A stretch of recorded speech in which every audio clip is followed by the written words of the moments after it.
I'm back in Catania at a pasticceria called Prestapino, a historic family business. And I'm here with Titi Favala. Our lesson today is going to be about editorial newspaper stories. This is how this works. A writer or a critic will have written a story about a business. And then the photo editor would reach out to the photographer and say, this is exactly what I need, and give me a shot list of all of the things that are important and covered in the story. So today we have a number of shots we're gonna make, both indoor and out. So we're gonna have to be very mindful that we're gonna be working in different lighting conditions, and there are gonna be a few lessons in there that we can talk about in terms of how we're gonna accomplish this. Before we do any shooting, I want to get a little bit more context about this place, and I want to get to know Titi a little bit better. So tell me a little bit about the history of this place and the products that you serve. Questo locale ha 50 anni di storia, era di mio nonno materno, poi è rimasto ai suoi figli, mia mamma è l'ultima di 10 figli e ha trasmesso a me e ai miei fratelli la passione per questo lavoro. What is it that makes Prestapino great? Sicuramente i dolci sono il nostro fiore all'occhiello, fatti sempre appunto tradizionalmente da maestri artigiani. So before we take any pictures of food, I want to take your picture, a portrait of the owner.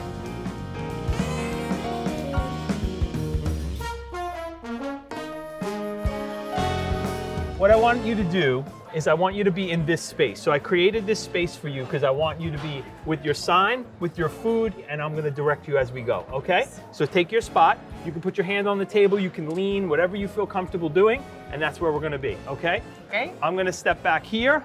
I'm going to go to portrait mode. I'm going to frame this up so we have a little bit of a different scenario in a horizontal setting. What I want to do is focus on Titi and make sure that we get her too. See, now right now, just the fact that she was candidly looking down at the food was very pretty, and it looked really great in terms of her feeling comfortable in the space.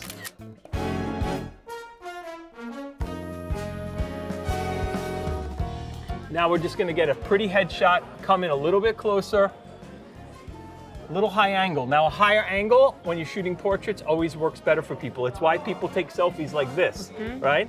So I'm gonna go a little bit above you, and you can bring your eyes to camera. Look right in the lens, Titi. Really nice. I'm gonna switch. Now we have a little bit more context with the food. Again, from a higher angle, focus on her face. Smile for me. Very nice. Did you feel comfortable? Yes, a lot. Thank you. It's important to make your subjects feel comfortable, no matter what setting you're in, whether it's editorial, advertising, any of them. Whenever you're working with subjects, make sure you communicate, make them know that you're there to make them look good and feel good, and that way, you know you're going to get the best out of your subjects.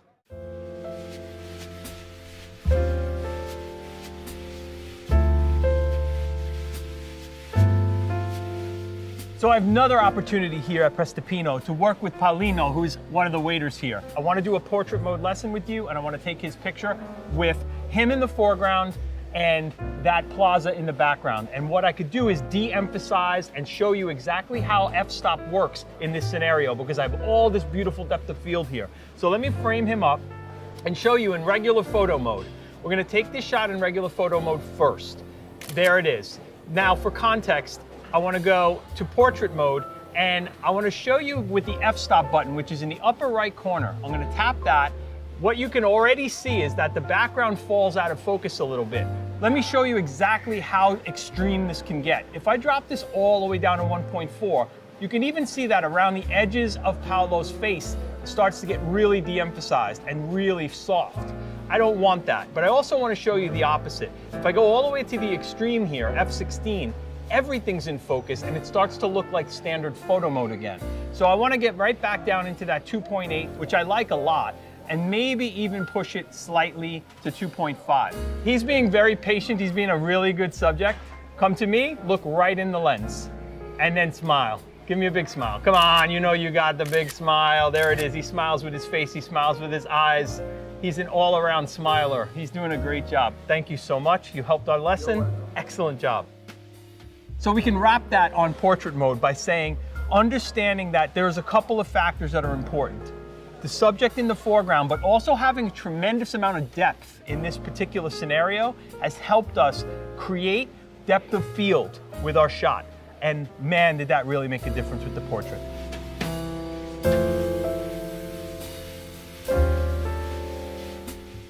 Another essential shot that we need to make for this story is obviously of the food.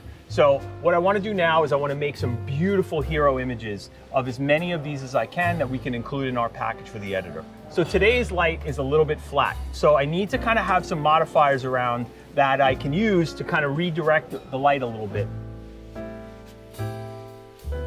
I have these, I have a white one, a black one, and a silver one. And this should help me shape and craft the light to my advantage here outside. So before I start to shape the light, I want to see what I can see in camera. So one of the things I want to make sure I'm doing here is I want to flip my camera so the lenses are on the bottom because I'm going to have to be really low. The other thing we have to our advantage here is this beautiful gray surface that doesn't have any shine.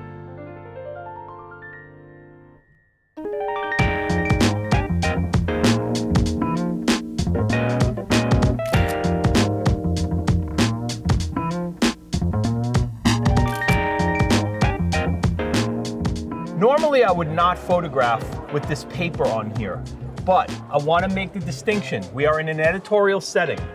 Everything needs to appear as it does at the restaurant so that when the customers come here after they've read this article, they're experiencing the same things we see in the story.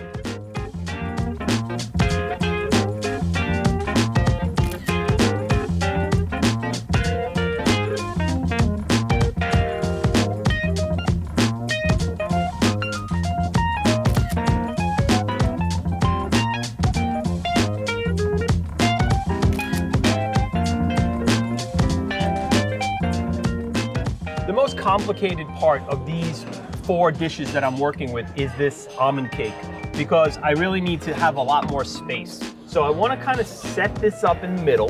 This logo on the chocolate is an important part of this as well because this is a centerpiece item for this establishment. So, but I know I want to take at least one shot of this from the top to get the entire thing in frame. And then, because it has beautiful detail and beautiful texture, I'm going to try to get a real close shot of both the logo with that texture and then a super macro of just the textured almonds.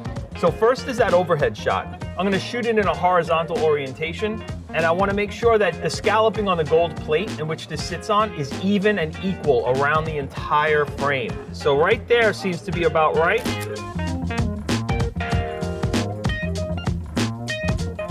My focus is in the center on the logo, which is an important part of this. Like I said, I want to get closer and get some texture. You want to make sure, like, as I move, you see yourself in the reflection. Try to eliminate that as much as possible by dropping down a little bit and taking that shot. You can see I have the logo and I have that texture. I'm going to get super tight on here, find a spot with good light, and create this beautifully textured, full frame shot of these almonds. That little bit of light coming in off the top gives us that directionality that we love. And this is really, really beautiful. So now we're done with this food. I feel like we've done a really good job here and we've captured exactly what we came to get.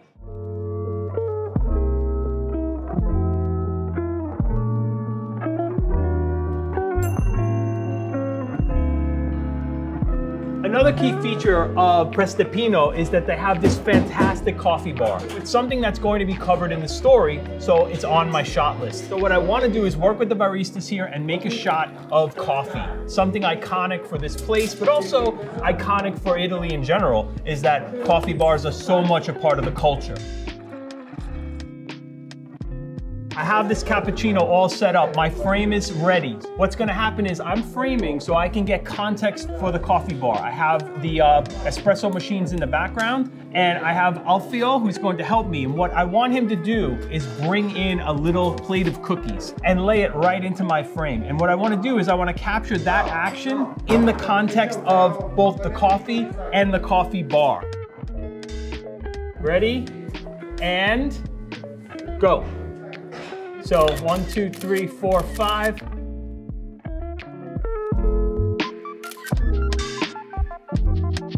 The context is so important in editorial newspaper photography. You want to be able to direct your subjects, but not take them out of the action that is normal for them. This is exactly what you would experience as a customer when you come here, and this is why it's important to come in and experience the place a little bit so that you get the feel and the rhythm of how a place operates. This is a pretty noisy and busy experience in here, so you have to stay focused. So being able to frame up the shot first, work with my subject, that actually helps us make the best pictures.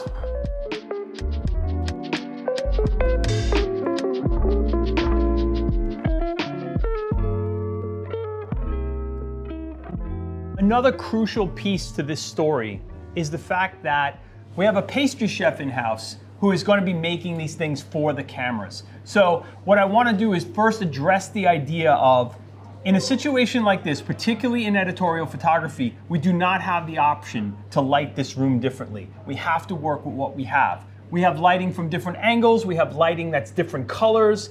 We're also going to go through this process very quickly. So I don't want to do too much direction of my subject here. I just want to let it happen and let him go through his process as normal because I want it to feel natural. So I'm going to try to shoot a couple of different ways in here, but I'm going to be limited in my angle. But I also will utilize the burst mode because it's important that I capture as much as possible in a very short frame of time.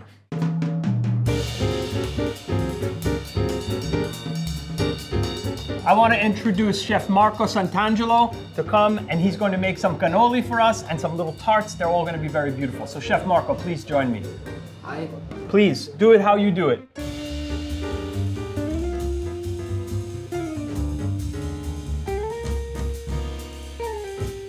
I can get in here really tight. I'm trying not to block the light at my back. So this is important for me, yes. So what I want to do is I want to give him a little bit of direction here only because I want this to happen on my cue so I can capture it. I'm going to flip the camera upside down and get my finger positioned on the up volume button so that when I'm ready to do burst mode, it's going to happen really fast. So, 1, 2, 3. Beautiful, Chef. Chef Marco is going to work on this tart right now, and I'm going to drop down a little bit lower and try to get right in front of him. I feel like I get the best light possible I could get right here in this position, and I'm going to let him go. Go right ahead.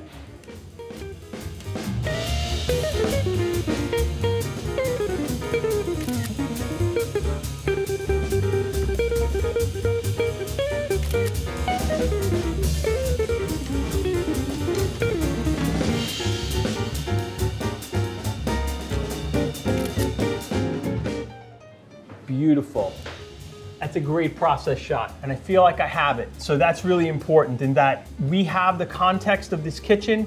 We know Chef Marco is working with the food. We're going to be able to connect this to the rest of our story, and we have this kitchen scene set. I feel like we have a great package for Prestipino and the story about this place.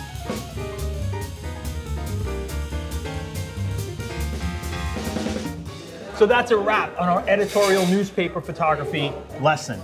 So we got owner portraits, we got staff portraits, we got staff in action, and we got beauty food.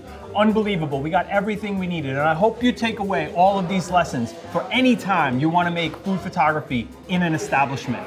One of the things people ask me about as a food photographer all the time is, do I get to eat the food afterwards? What do you think?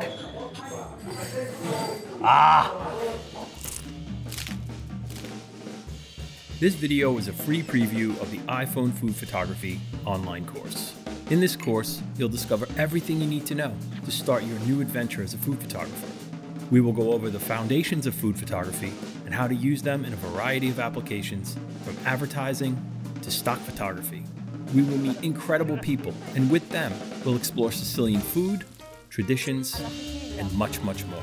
If you'd like to learn more about food photography, please take a look at the full version of iPhone Food Photography.